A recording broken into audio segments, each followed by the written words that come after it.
শুক্রাণু দান করে বিশ্বজুড়ে ১৮০ জনের বেশি সন্তানের বাবা হওয়ার দাবিদার এক ব্যক্তিকে উদাহরণ হিসেবে তুলে ধরে অনিয়ন্ত্রিত শুক্রাণুদানের বিপদ সম্পর্কে সতর্ক করেছেন এক বিচারক। যুক্তরাজ্যের কার্ডিফ শহরের পারিবারিক আদালতে ঘটেছে এই ঘটনা। মার্কিন বংশোদ্ভূত এই শুক্রাণুদাতার নাম রবার্ট চার্লস অ্যালভন।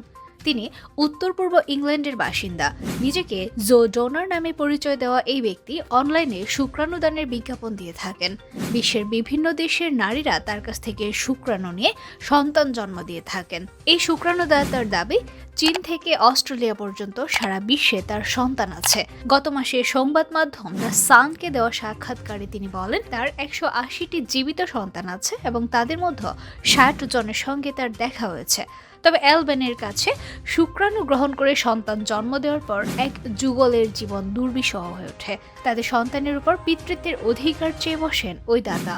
শুধু তাই নয়, ওই দাতা বিষয়টি সুরাহা করতে কার্ডিফ শহরে পারিবারিক আদালতের শরণাপন্ন হন। পারিবারিক আদালতে করা মামলার ক্ষেত্রে প্রকাশ্যে কোনো শিশুর পিতৃ পরিচয় চিহ্নিত করার ঘটনা বিরল। তবে কার্ডিফের পারিবারিক আদালতের বিচারক জোনাথন ফার্নেস কেসি এক্ষেত্রে জনস্বার্থে অ্যালবেনের নাম প্রকাশ করা উচিত বলে মনে করেছেন। বিচারক ফার্নেস বলেছেন, তিনি অনিয়ন্ত্রিত শুক্রাণু দানের সম্ভাব্য পরিণতি এবং অ্যালবেনের শুক্রাণু ব্যবহার থেকে নারীদের রক্ষা করতে চান। অ্যালবেন এই মামলায় যে যুগলের বিরুদ্ধে মামলা করেছেন তারা সমকামী দম্পতি।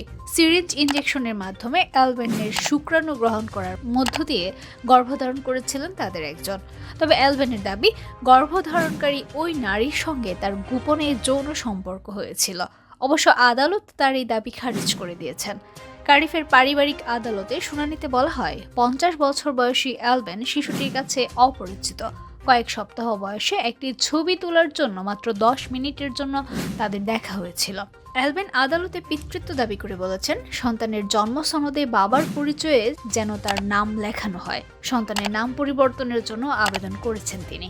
ওই সমকামী যুগলের মধ্যে যেজন ওই সন্তানকে গর্ভে ধারণ করেননি, তাকে মায়ের বদলে সন্তান যেন আন্টি ডাকে, এমন দাবি করেছেন অ্যালবেন। দুই মাই বলেছেন, ২ বছরের বেশি সময় ধরে চলা আইনি প্রক্রিয়ার চাপে তাদের সম্পর্কে ভাঙন তৈরি করেছে। আদালতের শুনানিতে বলা হয়, জন্মদাতা মা উদ্বেগ, বিষণ্ণতা ও আত্মহত্যার প্রবণতায় ভুগছিলেন। মামলার কারণে তা আরও খারাপ হয়েছে। রায়টি ২০২৩ সালে তৈরি করা হলেও এখন প্রকাশিত হয়েছে। বিচারক ফার্নেস মনে করেন, জনসাধারণ ও অন্তঃসত্ত্বা হতে চাওয়া অসহায় নারীদের জানা উচিত যে এভাবে শুক্রাণু নিলে তারাও এমন এক ভয়ঙ্কর পরিস্থিতির মুখোমুখি হতে পারেন।